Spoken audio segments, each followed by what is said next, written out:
Pemirsa, jelang sidang tahunan, petugas Dinas Pemadam Kebakaran menyemprot disinfektan di Komplek DPR MPR Jakarta. Penyemprotan untuk mencegah penyebaran virus corona.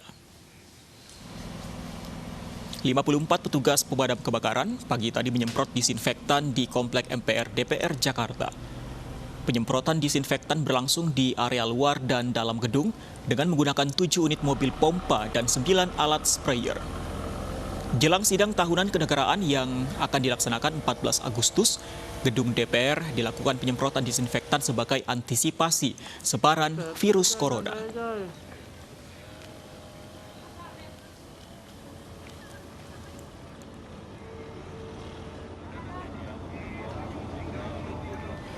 Pemirsa, DKI Jakarta mencatat kenaikan jumlah pasien COVID-19 sebanyak 686 orang pada hari Sabtu kemarin. Kenaikan jumlah pasien membuat DKI masih berada di zona merah. Namun aktivitas warga kembali normal seperti kegiatan olahraga pada Minggu pagi di lapangan Banteng. Pemirsa, data Kementerian Kesehatan menyatakan Provinsi DKI Jakarta mencatat kenaikan jumlah pasien COVID-19 sebanyak 686 pasien di hari Sabtu kemarin. Angka tersebut terus meningkat dan menyatakan bahwa DKI Jakarta masih berada di zona merah. Meski begitu, masyarakat sudah kembali menuju ke kegiatan normal, salah satunya yakni aktivitas di lapangan Banteng pada Minggu pagi ini. Warga kemudian melakukan olahraga dan juga menghabiskan waktu Minggu pagi ini bersama keluarga di lapangan Banteng. Lantas, apa alasan mereka kemudian tetap beraktivitas di luar meskipun angka kenaikan di Jakarta ini masih tinggi? Saat ini saya berada bersama dengan salah satu warga. Selamat pagi. Pagi, Mbak. Dengan siapa? Dengan Melati. Mbak Melati, ini kan angka kenaikan di Jakarta masih tinggi. Nah, alasan untuk kemudian beraktivitas di luar rumah itu seperti apa?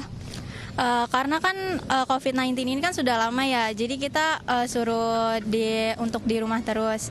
Nah, saya ingin sekali-sekali menghirup udara pagi bersama teman-teman saya dengan cara berolahraga di sini di lapangan Banteng. Tapi saya dan teman-teman saya tetap mematuhi protokol kesehatan dan tetap jaga jarak dan menghindari kerumunan-kerumunan yang ada. Jadi tetap menerapkan protokol kesehatan meskipun berada di luar rumah. Terima kasih.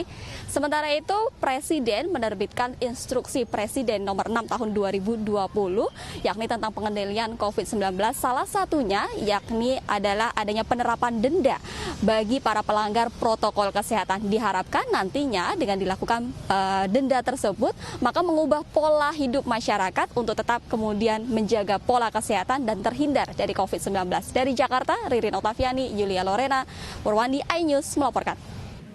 Ya, selain di lapangan Banteng, Jakarta International Velodrome di Rawamangun, Jakarta Timur juga dipadati warga yang berolahraga. Warga memenuhi Velodrome Rawamangun sejak pukul 6 pagi. Jakarta International Velodrome Rawamangun dipenuhi warga yang berolahraga sejak pukul 6 pagi di akhir pekan. Namun, pengelola memberi aturan khusus dengan membatasi jumlah pengunjung. Jumlah pengunjung tidak melebihi 1.000 orang dan hanya dibuka satu pintu. Sesi pertama jam operasional dibuka dari jam 5 hingga 9 pagi. Sedangkan sesi kedua dibuka kembali jam 3 sore hingga 7 malam.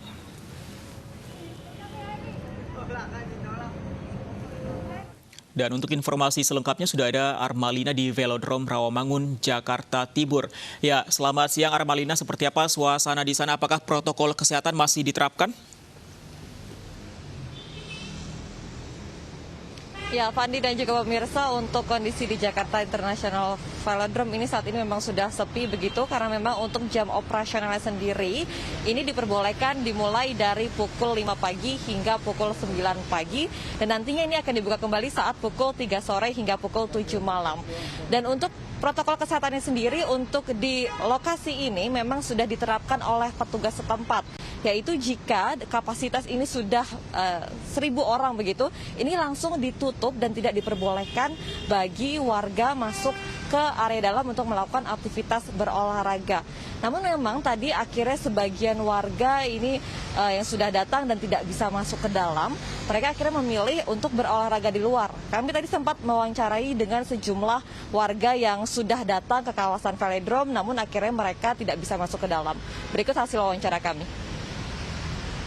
Velodrome sih, cuman sama petugasnya nggak boleh. Kenapa alasannya, Mas? Ya gara-garanya pertama pengunjungnya emang banyak banget sih tadi sampai 2.000 kan. Cuman kan seharusnya bisa bergantian kan, tapi nggak tahu kenapa bisa nggak diizinin, nggak tahu, buka lagi katanya jam 3 sore gitu. Iya, tujuannya bersepeda terus pengen masuk tapi ternyata masih tutup. Saya pilihnya sepeda, tapi pilihnya yang sendiri. Karena memang lagi menjauh dari kerumunan. Iya tadi mau ke velodrome sih, cuman sama petugasnya nggak boleh. Kenapa alasannya, Mas? Ya gara-garanya pertama. Ya, Fandi, memang untuk di sesi pertama ini sebenarnya dibuka hingga pukul 9 pagi, namun tadi karena begitu padatnya dan membludaknya warga yang ingin berolahraga di kawasan ini, akhirnya tadi ditutup pada pukul 7 pagi. Sehingga ini bagi warga Jakarta yang mungkin akan melakukan aktivitas berolahraga di kawasan Jakarta International Velodrome ini diimbau untuk datang mulai dari pukul 5 pagi hingga pukul 6 pagi. Karena saat pukul 7 pagi tadi, meskipun jam operasional masih hingga pukul 9 pagi, namun keadaan sudah sangat membludak, ini langsung ditutup oleh petugas dan tidak diperkenankan. Sehingga kami tadi melihat untuk di kawasan luar ini juga begitu ramainya warga Jakarta dan sulit untuk menerapkan protokol kesehatan karena mereka tetap memaksa untuk melakukan aktivitas berolahraga meskipun berada di luar area velodrome. Fandi.